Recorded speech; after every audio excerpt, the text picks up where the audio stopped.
Hello, it's Jimmy again, and here we are with today's episode. This time we have a 1980 Pontiac Sunbird, a two-door coupe. The Sunbird's kind of cool. It was introduced in '76. 1980 was the last year for this body style before they went on to the next one. These are pretty interesting. They're basically Chevy Monza, available with several different engines, different trims. You could even get a wagon kind of thing at one point, hatchback, all kinds of things. But by 1980, it was down to just the coupe, like this one. Looks like this one you should have a vinyl top, but what is this? This is like kind of a dark blue, navy blue metallic paint, looks like. Yeah, not too bad. These were produced at various assembly plants, Southgate, also Lordstown, St. Therese, Quebec. I'm not sure where this one exactly was built, but well, let's check it out. This is it's kind of a cool thing. You don't see sunbirds very often anymore. This is where the Pontiac logo was. Well, not the logo, the Pontiac script, and then here's the Pontiac arrowhead with that's a lot of road rash over the years. So it'd be interesting to see how many miles are on this one. Although it might just be a five-digit speedometer or odometer. Here we see Sunbird better, and there you can see how shiny the paint used to be when this thing was brand new. Anyway, let's pop the hood, I guess. Although let's look at the front. So you've got kind of the Pontiac beak, pretty cool. You've got 4 headlights total, then obviously the driving lights here, and then there would have been little grill inserts there. So not bad, fairly aggressive, better than the Chevy anyway. Let's pop the hood. This is kind of cool too, how this hood just sort of has this character line that goes there and there, so it's pretty good. You could actually, this would have been interesting for kind of a two-tone paint. Maybe put the stripe down the middle and it flares out at the end, something like that. But let's open this up. Here's the 4-cylinder, Iron Duke. The carb, these had something like 78 horsepower, which does not sound, well, it is not a lot, but in 1980 that was about right. The Mazda 626 two-door coupe, for example, with its 2-liter, put out about 80 horsepower. So this was competitive, although quite a bit bigger of an engine here. What do we have here? Let's see. This is, that shows who made this. The AC unit from Harrison in Lockport, New York. Missing the radiator. Obviously the air cleaner. Some other bits and pieces. This one's definitely given up some pieces of itself so that others can live on, which is always a noble thing, and kind of the whole idea why they're here, right? So let's try, well, before we go inside, let's walk around to the back. Let's check out the trunk or the roof. We've got more, someone took the windshield wipers. That's good. Little patina here. And this looks like the chrome rail. Used to be one of those half vinyl tops. At least this isn't rusted all the way through. It's kind of interesting. So half the time they put vinyl tops on is really to end up not having to do as much body work to the unfinished body. So if you look here, you've got the roof panel, and then you've got the side piece, the quarter panel, and where they meet, there's just a little bit of body filler in there. If this one did not have a vinyl top or vinyl half cap, then this would have had to been smoothed and filled and re-smoothed and sanded, and spent quite a bit of time on it. But as you can see, this is pretty rough. The padded vinyl top obviously covers up a ton of this, or covers all of it up, I guess.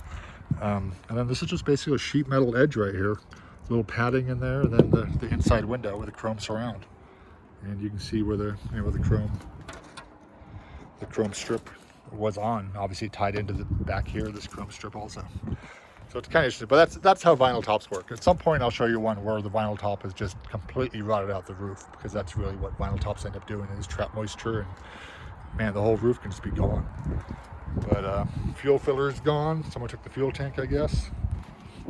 It's got a trailer hitch, so it actually towed something at some point. Not sure. Archers Hold Gold something. So some kind of bumper sticker there. It's kind of nice. You got the amber turn signals. It's pretty rare for an American car. Obviously it took a while to get into the trunk. You've got the Pontiac logo over here again. USA Los Angeles. This guy might have been an archer, or at least a fan of archery. Oh, I think that's the radiator for this car. I'm sure. This is, man, that is the shallowest trunk lid I've seen. That's shallower than a Miata. I mean, there is no space. I mean, look at that. It's basically about 10 inches deep. That hole is nothing. It's crazy. What's under? I really hate reaching in just because you never know how much mouse crap is in there. Do not want the hantavirus, which is a real thing. So let's see what we have here. What are these? Oh, how big are these wheels? Let's see what we have here. Mirror 400 SL tires, and they are 175 80 13. Pretty small and hard to find these days. Not a lot of rust. That's good. Wow, what happened to the door handle? Look at that. It's like all bumpy. Bizarre. The sporty mirrors here. Is this door not open? There we go. When in doubt, use the inside handle. Oh, look at that. That's pretty plush. It's like a purple blue. I'll bet that was not purple originally, but it was just blue. And the sun UV has kind of made it fade. Roll up windows. Remember these? And these are, you know, my kids, the first time my kids saw roll up windows, they had no idea what to do. This is recently, because none of our cars, current cars, have roll up windows. So they're like, well, what does this do? Like you turn it to roll the window up. This is what my kid did. You turn it like this, Dad, nothing's happening. It's like, no, son, you have to turn the whole thing and the window goes up. He's like, oh my God, that is so cool. Now he knows how to do it. So, but it was kind of funny. That was only a couple years ago. Anyway, so here's the Sunbird interior. It's pretty sporty. It's actually, I mean, the seat's obviously worn and faded to heck, but it's in pretty good shape. Back here is the back seat. Not a lot of space there. And some junk back there. I'm not about to go back there. But let's go to the dash. A little wood grain, or fake wood grain, obviously. Got the Sunbird logo. That's pretty cool. It's kind of happy. Very 1980, very late 70s. Let's see up here. Got the AC. Got the tag for the radial tune suspension. Good to have that. A couple of vents there. Another vent, obviously over there is one on the driver's side. Got the aftermarket audio box. Remember those? AM/FM cassette with the equalizer, and the all-important lighter, so in case you want to smoke. You don't see that too often in new cars anymore either. Looks like the glove box is gone, and this, what was hooked up there? Maybe the CB? That could be, huh? Back in 1980, everybody had CBs.